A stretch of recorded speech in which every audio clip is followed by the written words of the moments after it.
자, 요즘 많이 논란이 되고 있는 주제가 있어요. 자, 지난번 강의에서 제가 이 신종 코로나 바이러스가 우리 몸의 T인파 세포를 감염시켜서 그 세포를 자살을 시켜버린다.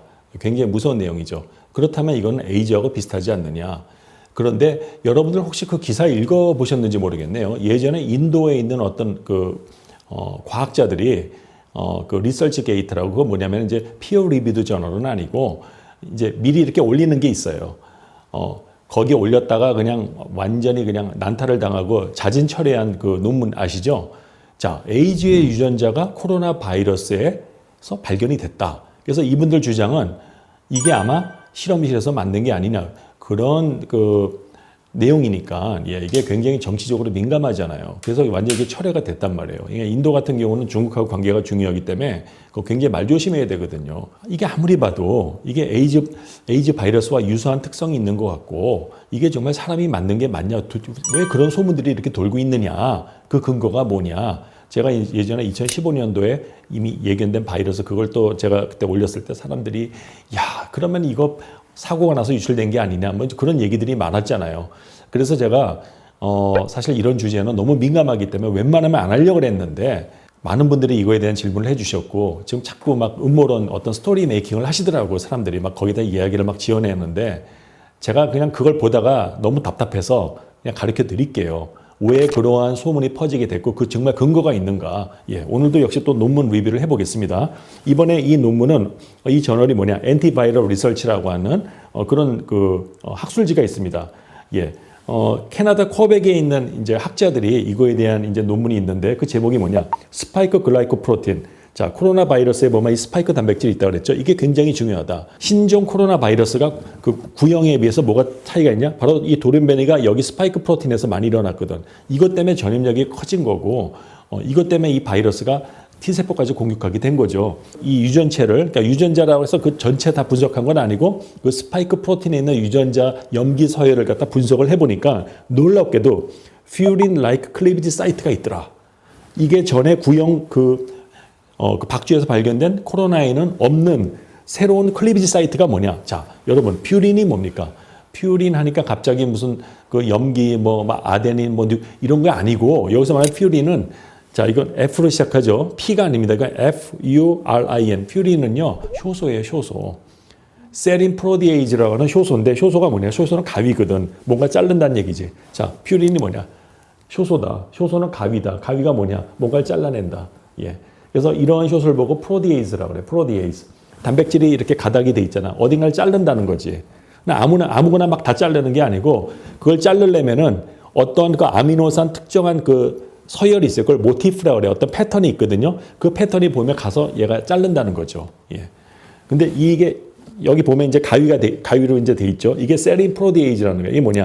프로디에이즈라는 것은 단백질을 분해하는 효소다. 그런데 이 효소에는 세린이라고 하는 이 아미노산이 없으면은 요건 제가 또 유기화학적으로 설명할 수 있는데 그렇게 되면 너무 이게 강의가 이 세린이 굉장히 중요해. 아무튼 세린이 있어야 돼. 그래야지만 이 프로디에이즈, 이 단백질 분해 효소가 이 가위처럼 어떤 특정 위치를 싹둑 자를 수 있다는 거지. 그래서 얘가 이 가위질을 해야지만 바이러스들이 활성화가 돼요. 그 중에 대표적으로 에이즈 바이러스가 있거든요. 에이즈 바이러스는 세포 표면에 GP160이라고 하는 그 단백질이 있거든. 그 단백질 덩어리인데 이 가위질을 좀 해줘야 돼. 그래서 GP160이 GP120과 GP41로 이렇게 분리가 돼야 돼. 그 GP120이 바로 우리 몸에 그 T세포에 있는 CD4라는 항원에 가서 붙는단 말이야. 그래서 이 가위질을 안 하면은 에이즈도 사실 무서운 병이 아니에요. 그렇다면 이 효소를 무력화하는 약을 만들면 코로나하고 에이즈를 치료할 수 있지 않을까 하는 또 아이디어가 있죠. 그래서 지금 일본의 어떤 제약회사가 신약을 또 만들었어요. 그 얘기도 제가 나중에 좀 해드리고 스파이크 프로틴은 장미꽃에 비유를 했어. 장미꽃이 어떻게 돼 있지? 저는 장미를 굉장히 좋아해요. 붉은 장미. 제가 원래 붉은색을 되게 좋아하거든요. 그 장미 그 머리, 꽃 봉우리가 있잖아. 그게 바로 이제 스파이크 프로틴에서 이렇게 몽둥이 같이 생긴 부분이 있고 그 밑에 가지가 이렇게 있단 말이야. 그런데 이 퓨린이 어디를 자르냐? 바로 이 목을 잘라. 여기. 여기 S1 서브 유닛, S2 서브 유닛 이게 붙어 있다 그랬잖아. 장비가 이렇게 있고 가지가 있으면은 그 가지하고 그 꽃봉오리가 그 만나는 그 정션이 있잖아요. 퓨린이 일종의 그 효소인데 그 가위라고 하면 거길 가서 잘라. 예.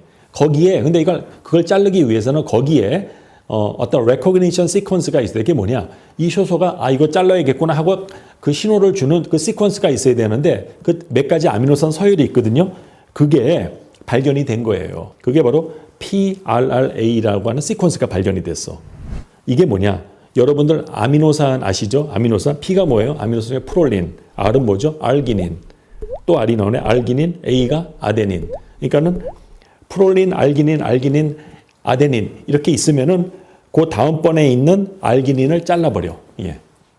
바로 그런 효소야. 그런데 놀라운 게, 자, 여러분 보세요. 이거 지금 유전체 분석한 건데, 자, 이게 뭐냐면은, 코로나 바이러스가 여러 가지가 있잖아요. 지금 신종 코로나 있고, 그 펭골린 알죠? 그 청갑산.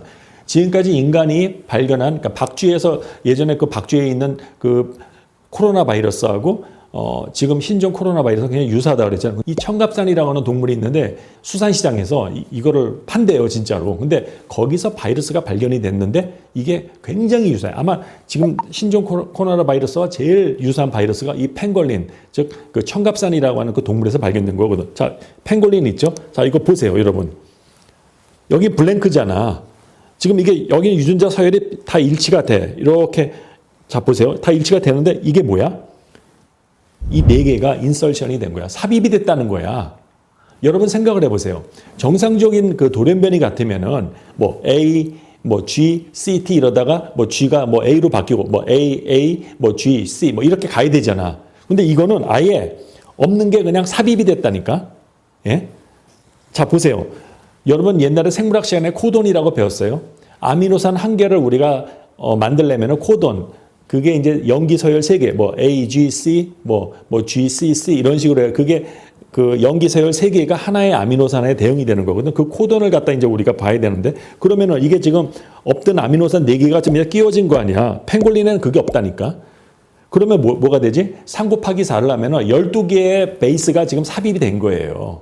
나는 이게 굉장히 이상해요. 보통 우리가 이 렌티바이러스, 그러니까 이 코로나 바이러스가 RNA 바이러스이기 때문에 변형이 잘 된다는 건 우리가 상식적으로 알고 있거든. 보통 포인트 뮤테이션, 즉 이렇게 염기 서열 중에 어느 하나가 랜덤하게 바뀌는 걸 알고 있는데 하필이면 그 많은 염기 서열 중에서도 제일 중요한 퓨린 그 효소가 가서 잘라야겠다라고 인식하는 부분, 이게 굉장히 중요한데 이게 안 잘라지면은요, 그 코로나 바이러스 별게 아니래요. 이게 퓨린이 이걸 잘라줘야지만 바이러스의 그 사람 그 세포가 융합이 일어나서 이 바이러스가 들어갈 수 있다는 거야. 그런데 해필이면은 그 돌연변이가, 아니 돌연변이도 아니고 인설션이지. 갑자기 없던 그 12개 베이스가 해필이면 거기에 딱 들어가가지고, 그것 때문에 이것이 바로 우리 그 세포의 퓨린이 효소가 굉장히 많이 돼. 이 효소가 코로나가 와서 먼저 ACE2에 가서 붙겠지? 그 다음에 어떻게?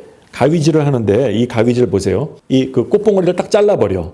그러면 이제 가지만 남겠지? 그 가지가 그럼 세포 그 사람의 그 목표 그 세포에 막 하고 이렇게 푹 찔러가지고 세포 융합을 일어나게 하는 브릿지 역할을 한단 말이야. 그래서 처음에는 ACE2 효소가 가서 붙는 게 중요해. 그래서 우리 세포와 그 바이러스가 가까워져야 돼. 거의 붙어야 돼. 그러나 세포막이 붙은 건 아니야. 그게 붙으려면은 그 모가지를 쳐내고 그래서 S1 서브 유니트 나가고 S2 서브 유니트가 그 아까 장미꽃에서 그 다발 뭐라 했죠? 그 가지라고 했잖아. 그 가지가 딱 나와서 가지가 벌써 생각해봐도 이해가 가. 벌써 가지는 빼죽하잖아. 부부 뭐 그런 거 푹 찔르면서 들어갈 거 아니야. 예. 세포막이 물렁물렁하니까.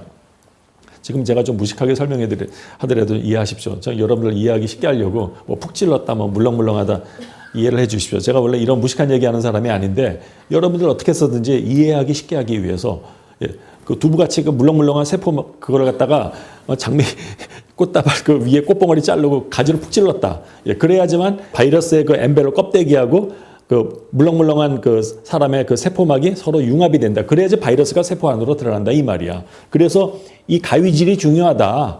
그런데 해필이면은 그 가위질의 위치가 어디냐? 이거 보세요. 그 논문에 나온 거예요. 자, 이게 유전자 이제 유전체 일부죠. 자, 보세요. 여기 보면은 아까 제가 S1이 뭐야? 장미꽃의 꽃봉오리에 해당되는 그 단백질 S1 서브 유닛을 만드는 그 유전자가 지금 여기 있고, 이건 S2야. 그죠? 근데 S1하고 S2의 그 정션이 있을 거 아니야. 바로 이 부분을 갖다 이렇게 확대를 해보니까, 여기서도 그게 또 나오네. 야, 이거 참 너무 신기해. 아까 제가 얘기한 그게 없던 게 여기 끼워졌다는 얘기죠. 여긴 없거든. 다른 거에는 없는데 여기에 끼워져 나왔단 말이야. 예.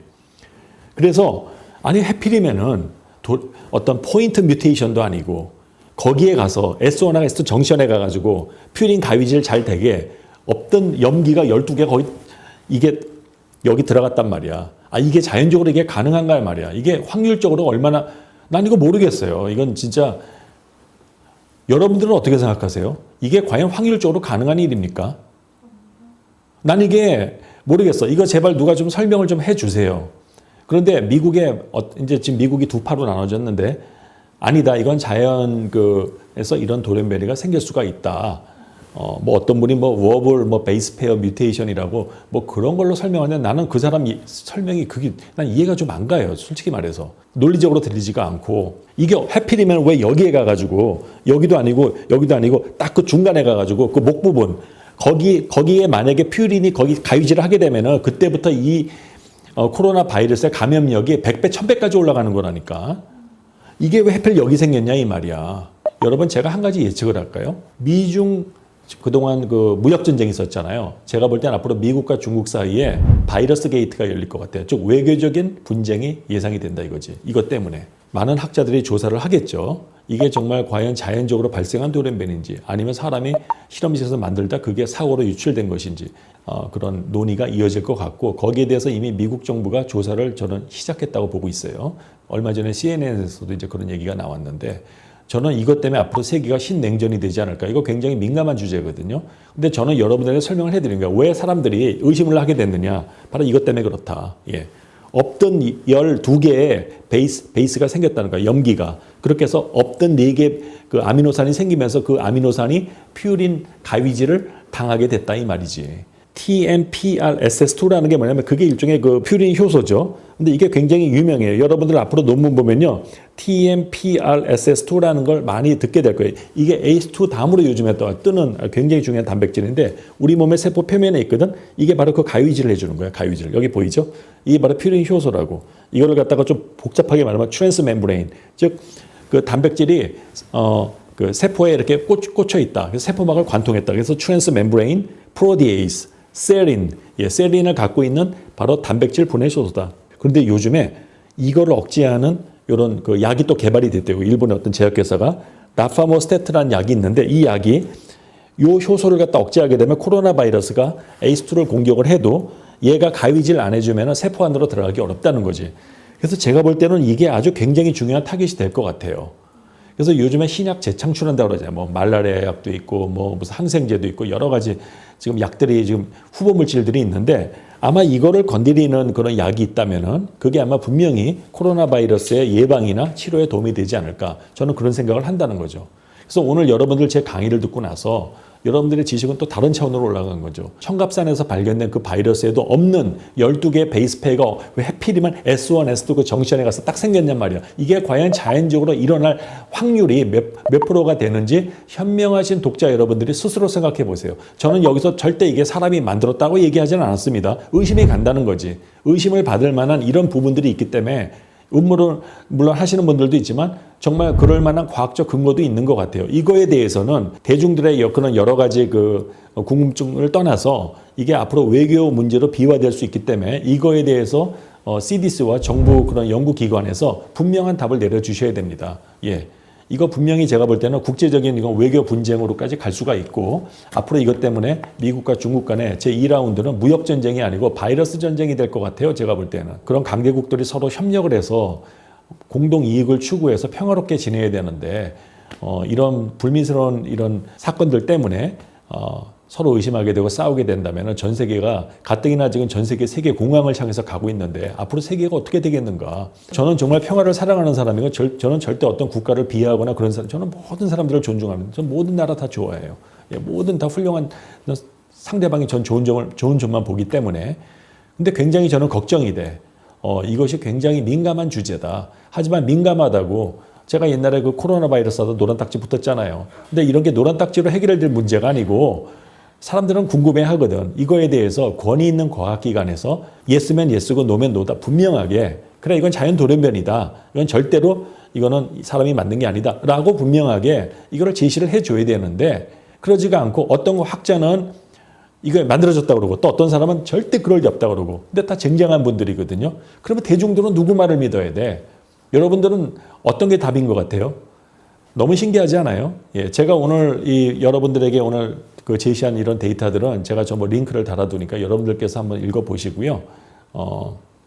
여러분 스스로 판단하세요. 저는 여기서 어떤 결론도 안 내렸습니다. 저는 사람이 만들었다고도 안 했고 자연 돌연변인 것 같은데 좀 의심이 되는 부분들이 있다. 충분한 합리적인 의심을 할 수가 있고 거기에 의혹을 제기하는 것은 절대 내가 뭐 누구를 뭐 비방하려는 뜻이 아니고 인간이면 누구나 이런 내용을 보고도 궁금해하지 않을 사람이 있을까? 당연히 거기에 대해서 합리적인 의심을 하게 되는 건 인지상정이다. 예. 꼭 무슨 음모론 좋아해서 그런 게 아니다. 예. 그렇게 이해를 해달라는 거죠. 그리고 이것에 관해서는 저보다 훨씬 더 연구 경험이 많고 권위 있는 그런 과학자들이 이거에 대한 답을 내려주셔서 더 이상 이거에 대한 잡음이 없고 이걸로 인해서 불필요한 국가 간의 분쟁도 생기지 않았으면 좋겠습니다. 전 세계 모든 사람들이 평화롭게 전쟁 없이 서로의 공동 이익을 위해서 협력하는 그런 세상을 원하지 서로 어떤 실수를 가지고 막 싸움질하고 저는 이런 거 원치는 않거든요. 하지만 이거에 대해서 진상은 규명이 돼야 될 것 같아요. 예, 사람들이 지금 너무 똑똑해요. 유튜브 봐가지고 지금 뭐 지식들이 보통이 아니에요. 예, 더 이상 비밀은 없어요. 이거 감춘다고 될 문제가 아니잖아요. 저 같은 일개 내과 의사가 이거 여기서 할 수 있는 문제는 아니죠. 하지만 저는 왜 이러한 오해가 생겼는지 그 이유를 저는 밝혔습니다. 예, 이건 팩트이기 때문에 예, 그거에 대한 해석은 여러분은 각자에 달려 있고 좀 더 권위 있는 과학기관이 이 부분에 대해서 공식적인 답변을 주시기를 간절히 요청드립니다. 감사합니다.